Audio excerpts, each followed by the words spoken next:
ಕ್ಷೇತ್ರ ಧರ್ಮಸ್ಥಳ ಗ್ರಾಮೀಣಾಭಿವೃದ್ಧಿ ಯೋಜನೆ ವತಿಯಿಂದ ಸೆಪ್ಟೆಂಬರ್ 1ರಿಂದ ಸೆಪ್ಟೆಂಬರ್ 9ರವರೆಗೆ ನಡೆಯಲಿರುವ ಮಧ್ಯವರ್ಜನ ಶಿಬಿರದ ಪೂರ್ವಭಾವಿ ಸಭೆ ಯಲ್ಲಾಪುರ ಪಟ್ಟಣದ ವೆಂಕಟರಮಣ ಮಠದ ಸಭಾಭವನದಲ್ಲಿ ನಡೆಯಿತು. ಯೋಜನೆಯ ಜಿಲ್ಲಾ ನಿರ್ದೇಶಕ ದಿನೇಶ್ ಎಂ ಮಾತನಾಡಿ, ಮದ್ಯ ಮಾರಾಟ ನಿಷೇಧ ಮಾಡಿದ್ರೆ ಮದ್ಯಪಾನ ನಿಲ್ಲುವುದಿಲ್ಲ. ವ್ಯಸನಿಗಳಿಗೆ ದಾಸರಾಗಿರುವವರಲ್ಲಿ ಜಾಗೃತಿ ಮೂಡಿಸಿದ್ರೆ ಮಾತ್ರ ಈ ಪಿಡುಗನ್ನ ತಡೆಯಬಹುದು. ಆ ಉದ್ದೇಶದಿಂದ ಯೋಜನೆ ಮಧ್ಯವರ್ಜನ ಶಿಬಿರಗಳನ್ನು ಆಯೋಜಿಸಿದ್ದೇವೆ. ಈಗಾಗಲೇ ಶಿಬಿರಗಳ ಮೂಲಕ 1,30,000 ಜನರು ಚಟದಿಂದ ಮುಕ್ತರಾಗಿದ್ದಾರೆ. ಜೊತೆಗೆ ವ್ಯಸನಿಗಳಿಗೆ ಬಲಿಯಾಗದಂತೆ ಮಕ್ಕಳಲ್ಲಿ ಅರಿವು ಮೂಡಿಸಲು ಶಾಲೆಯಲ್ಲಿ ಸ್ವಾಸ್ಥ್ಯ ಸಂಕಲ್ಪ ಕಾರ್ಯಕ್ರಮ, ಜಾಥಾ, ಬೀದಿ ನಾಟಕದಂತಹ ಕಾರ್ಯಕ್ರಮಗಳ ಮೂಲಕ ಜಾಗೃತಿ ಮೂಡಿಸಲಾಗುತ್ತಿದೆ ಎಂದು ವಿಶ್ವದರ್ಶನ ಶಿಕ್ಷಣ ಸಮೂಹದ ಅಧ್ಯಕ್ಷ ಹರಿಪ್ರಕಾಶ್ ಕೋಣೆಮನೆ ಮಾತನಾಡಿ, ಸಮಾಜದಲ್ಲಿ ಪರಿವರ್ತನೆ ತರುವ ಕಾರ್ಯಕ್ರಮವನ್ನ ಶಿಬಿರದ ಮೂಲಕ ಮಾಡಲಾಗುತ್ತಿದೆ. ಡಾಕ್ಟರ್ ಡಿ ವೀರೇಂದ್ರ ಹೆಗಡೆ ಅವರ ಯೋಜನೆಯ ಮೂಲಕ ಸನ್ಮಾರ್ಗದಲ್ಲಿ ಸಾಗಲು ಮಾರ್ಗದರ್ಶನ ನೀಡುತ್ತಿದ್ದಾರೆ. ಸ್ವಸ್ಥ ಸಮಾಜ ನಿರ್ಮಾಣದ ಈ ಕಾರ್ಯಕ್ರಮದಲ್ಲಿ ನಮ್ಮ ಸಂಸ್ಥೆಯು ಕೈ ಜೋಡಿಸಲಿದೆ ಎಂದರು. ಶಿಬಿರವನ್ನ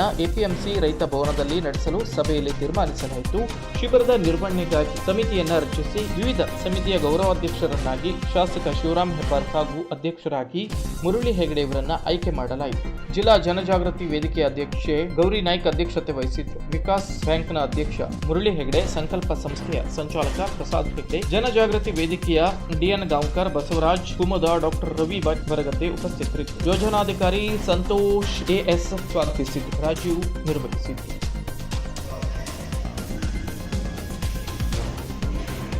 ಇದು ನಮ್ಮ ಜವಾಬ್ದಾರಿ. ಹಾಗಾಗಿ ಈಗಾಗಲೇ ದಿನೇಶ್ ಅವರು ಹೇಳಿದ್ರು, ಮುರಳಿ ಇರ್ಬೋದು, ತಾಲೂಕಿನ ಎಲ್ಲ ಅನೇಕ ಪ್ರಮುಖರು ಈ ಕಾರ್ಯದ ಜೊತೆಗೆ ಜೋಡಿಸಿಕೊಂಡಿದ್ದಾರೆ ಅಂತ ವಿಶ್ವದರ್ಶನ ಸಂಸ್ಥೆ ಮತ್ತು ನಮ್ಮೆಲ್ಲ ಸಹಕಾರಿಗಳ ತಂಡ ಈ ಶಿಬಿರದ ಯಶಸ್ಸಿಗೆ ನಾವು ಸಂಪೂರ್ಣವಾಗಿ ತೊಡಗಿಸ್ಕೊಳ್ತೇವೆ. ನೀವು ನಮ್ಮನ್ನು ಈ ಶಿಬಿರದ ಯಶಸ್ಸಿಗೆ ಯಾವುದೇ ರೀತಿಯಾದಂತಹ ಜವಾಬ್ದಾರಿಯನ್ನು ಕೊಟ್ಟು ನಮ್ಮಲ್ಲಿ ಪಾಲ್ಗೊಳ್ಳುವ ಹಾಗೆ ನೀವು ಅವಕಾಶವನ್ನು ಮಾಡಿಕೊಡಬಹುದು ಅನ್ನುವಂಥ ಮಾತನ್ನು ಹೇಳ್ತಾ, ಪೂಜ್ಯ ಹೆಗಡೆ ಅವರು ಧರ್ಮಸ್ಥಳದ ಕ್ಷೇತ್ರದ ಅಧಿದೇವತೆ ಆಗಿರುವಂಥ ಶ್ರೀ ಮಂಜುನಾಥನ ಪ್ರೇರಣೆಯಿಂದ ಇಡೀ ರಾಜ್ಯಾದ್ಯಂತ ಲಕ್ಷಾಂತರ ಜನರನ್ನ ಈ ಒಂದು ಪಿಡುಗಿನಿಂದ ಮುಕ್ತ ಮಾಡಿದ್ದಾರೆ ಅಂತಂದರೆ ಅದು ಅತ್ಯಂತ ಬಹಳ ದೊಡ್ಡ ಕ್ರಾಂತಿಕಾರಕವಾದಂಥ ಒಂದು ಕೆಲಸ. ಇವತ್ತು ನಮಗೆಲ್ಲರಿಗೂ ಗೊತ್ತಿದೆ, ವೈಯಕ್ತಿಕ ನೆಲೆಯಲ್ಲಿ ಸಾರ್ವಜನಿಕ ಹಿತದೃಷ್ಟಿಯಿಂದ ಇದೊಂದು ಎಂಥ ಸವಾಲು ಅಂತ. ಯಲ್ಲಾಪುರದಲ್ಲಿ ಈ ಶಿಬಿರ ನಡೆಯುವಂಥದ್ದು ಅತ್ಯಂತ ಸುಯೋಗ್ಯವಾದದ್ದು. ಇದಕ್ಕೆ ನಾವು ಶಿಕ್ಷಣ ಸಂಸ್ಥೆಯ ಮೂಲಕ ಕೇವಲ ಶಿಕ್ಷಣ ಕೊಡೋದು ಮಾತ್ರ ಅಲ್ಲ, ವ್ಯಕ್ತಿ ನಿರ್ಮಾಣ, ಆ ವ್ಯಕ್ತಿಗಳಲ್ಲಿ ಸಂಸ್ಕಾರ ಕಲಿಸುವಂಥ ಕೆಲಸವನ್ನು ಸಾವಿರಾರು ಮಕ್ಕಳಿಗೆ ಕಾರ್ಯಕ್ರಮ ನಡೀತಾ ಇದೆ. 8 ದಿನ ಇಲ್ಲಿ, ನಾಳೆ ಸಿದ್ದಾಪುರ, ನಾಳೆ ಹೀಗೆ ಕ್ಯಾಂಪ್ ನಡೀತಾ ಇದೆ. ಅಲ್ಲಿಂದಲೇ ನಮಗೆ ಶಿಬಿರಾಧಿಕಾರಿ ಕೂಡ ಬರ್ತಾರೆ, ಒಂದು ವೈದ್ಯರ ತಂಡ ಕೂಡ ಬರುತ್ತೆ. ನಮಗೆ ದೊಡ್ಡ ಮಟ್ಟದಲ್ಲಿ ಬೇಕಾಗುವುದು ಸಹಕಾರ.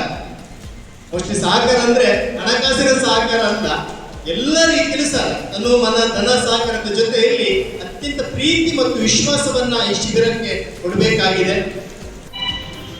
ಹೆಂಡತಿಯ ಕರಿಮಣಿ ಸರವನ್ನು ಮಾರಾಟ ಮಾಡಿದವರಿದ್ದಾರೋ, ಯಾರು ಮಕ್ಕಳಿಗೆ ಸರಿಯಾಗಿ ಶಿಕ್ಷಣವನ್ನು ಕೊಟ್ಟಿಲ್ವೋ, ಯಾರು ಮನೆಯ ಅನ್ನದ ಬಟ್ಟಲಲ್ಲಿ ಅಕ್ಕಿಯನ್ನು ಕೊರತೆ ಮಾಡಿದ್ದಾರೋ ಅಂತವರನ್ನು ಗುರುತಿಸಿ, ಚಟಕ್ಕೆ ಬಲಿಯಾದವರನ್ನು ಗುರುತಿಸಿ ಚಟದಿಂದ ವಿಮುಕ್ತಿ ಮಾಡುವಂತಹ ಒಂದು ಕಾರ್ಯಕ್ರಮಕ್ಕೆ ತಾವೆಲ್ಲರೂ ಇವತ್ತು ಸೇರಿದ್ದೀರಿ.